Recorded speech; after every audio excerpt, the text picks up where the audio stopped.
The Astounding Broccoli Boy by Frank Cottrell Boyce. If I'd known there were going to be fistfights, I would have sold tickets. That's what Dr. Brightside said as she looked down at the two of us sprawled on our beds. Please don't kill each other. You're my favourite specimens. Yes, miss, said Tommy Lee. Your fates are intertwined. Your best hope of a cure, Tommy Lee, is Rory, and Rory, your best hope is Tommy Lee. Your blood brothers. Well, skin pigmentation brothers. She pinned a big colour chart on the wall. It's got every shade of green known to man, she said, from light pampers to vivid vomit. Come and stand with your backs to it. She pulled a big chunky camera out of her shoulder bag and pointed it at us. Give me your biggest superhero smiles, please. I am actually smiling in that photo, even though Tommy Lee was crushing my little toe with his big kickboxing heel at the time. You two get more interesting by the minute. We are on the brink of something really special here. Can you feel it? All I could feel was Tommy Lee's heel grinding into my toe. I'm going to take a photograph like this every day so that I can monitor any fluctuations in your pigmentation. There never were any fluctuations, by the way. We went green and we stayed green. After the photos, it was all the usual stuff. Blood test, wee in a bottle, blowing in a tube, quinoa. Tommy Lee reached over to take my quinoa. I tried to grab it back. He hissed, You're not hungry. You ate loads last night. I wasn't allowed to eat then, and you're not allowed to eat now.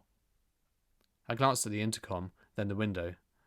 Someone might be listening, I hissed back. From now on, you do everything I tell you, or I'll tell her what you did. What did I do? You went outside. No, you went outside. I followed you. I saved your life. When I tell her, then you'll suffer. She's a doctor. This is a hospital. That means she can do what she likes. She can stick needles in you. She can put you in a ward on your own with no telly. She can keep you locked up forever. She's a doctor, not a Dalek.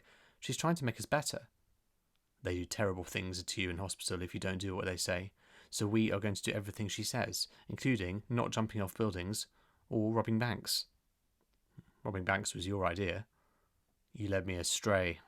People are always leading me astray. From now on, whatever she tells you to do, you do.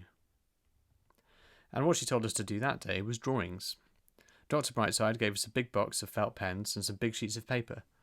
She said drawing would keep our minds active and also give her a window into our minds, which might be useful if going green is psychosomatic. You're saying we made ourselves green with our brains? I'm not discounting anything at this point. She asked us to draw something to do with undersea exploration. Imagine going down into the darkest depths. What will you find? I drew a giant squid attacking a submarine. One of the squid's slimy tentacles was stuck in the propeller, and another one was reaching inside the submarine through the periscope. It was a masterpiece. I'd never drawn a masterpiece before. Hurry up, snapped Tommy Lee. The doctor said to draw a picture, so draw a picture.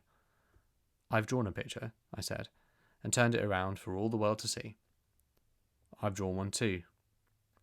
Tommy Lee had drawn a completely square house with a completely square lawn. At each corner of the completely square lawn, he'd drawn a big lollipop-shaped flower. Bright yellow curtains on each of the 4 square windows. What do you think? He said. I said, It's a house. Yeah. What's it got to do with undersea exploration? It's the house, he said, of an undersea explorer. When she came back, Dr. Brightside said Tommy's drawing was very good, and she gave him a little gold star to stick on the corner of it. I thought, if she thinks that's worth a gold star, wait until she sees mine.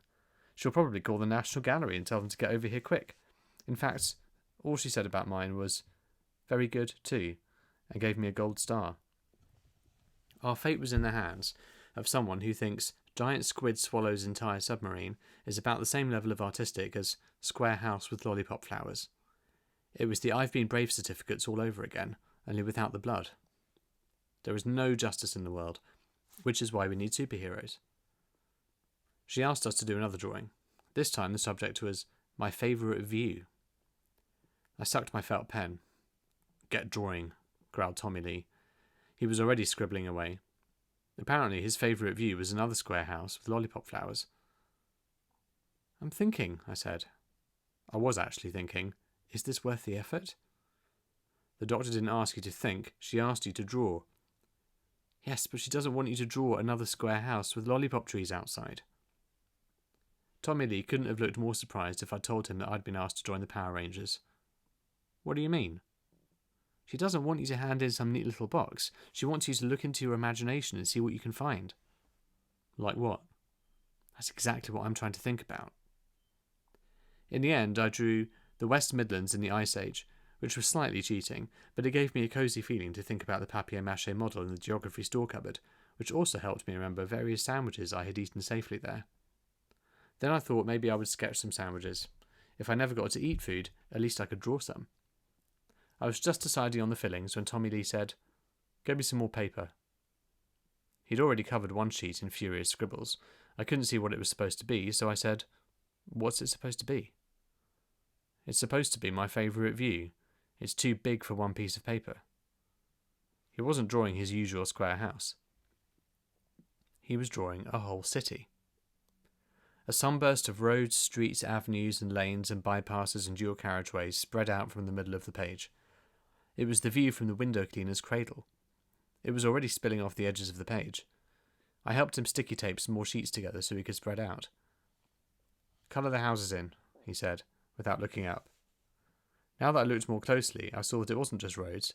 It was houses, pubs, churches, schools, supermarkets, car parks, crammed into every bit of space. I coloured in their fronts and doorways, roofs and road signs. Tommy Lee drew in the river with a big Ferris wheel on its bank, the rockety tower with its huge yellow clock.